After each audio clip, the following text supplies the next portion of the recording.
there when young Kimberly Ann Nees was laid to rest on a June day in 1979. She was there 3.5 agonizing years later when Barry Beach was found guilty of murdering the class valedictorian and National Honors student.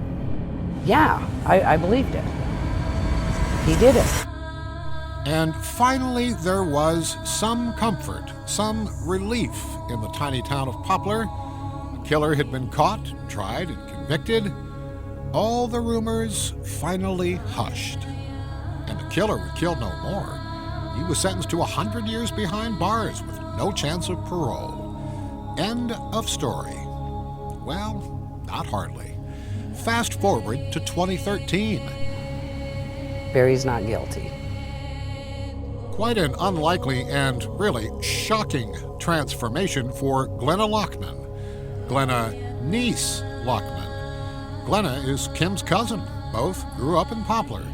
And she believed with all of her heart Beach was the one who savagely beat her cousin to death when he was convicted. Now, she's fighting to free Beach from his prison cell. Glenna says her 180-degree turn occurred after new information was obtained by a group, Centurion Ministries, that works to free people it believes have been wrongly convicted. Well, you've sort of been on an emotional roller coaster, haven't you? Because one, nobody gets caught. Two, somebody confesses and goes to prison. Three, then you become doubtful about the person's guilt or innocence in prison. Four, you become aware of rumors that you have, to some degree, considered. So it's been kind of like this for you, is it not? Very much so. But like I said, over the years, Centurion, I was with them pretty much almost every time they came to town. Any questions I had, they answered. And it's like, wow. Yeah, Barry Beach did not murder my cousin. So now you're left with a dead cousin, a wrongly convicted man in your mind, and presumably a killer still on the loose. Right. Where's that leave you? Well, at this point in time, that leaves me to do and help everyone in my power to get Barry Beach released. I'll never be satisfied, and I will never quit until justice is done. Glenna is not alone.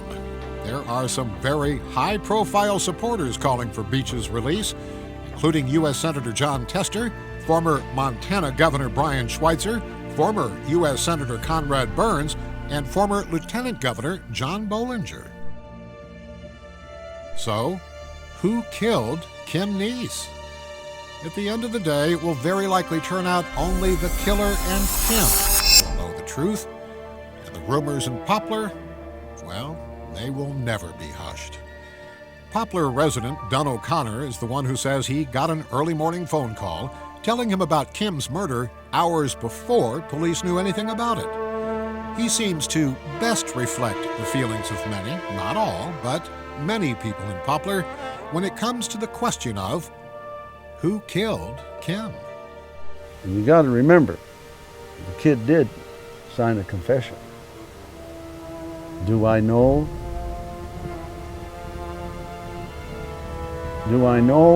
that he did it? No.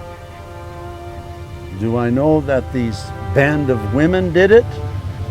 No. I know one damn thing. I got the phone call. I do know that. So whether he's innocent or guilty, I think that should be proven a little better than it was. More questions need to be asked. That's all I got to say.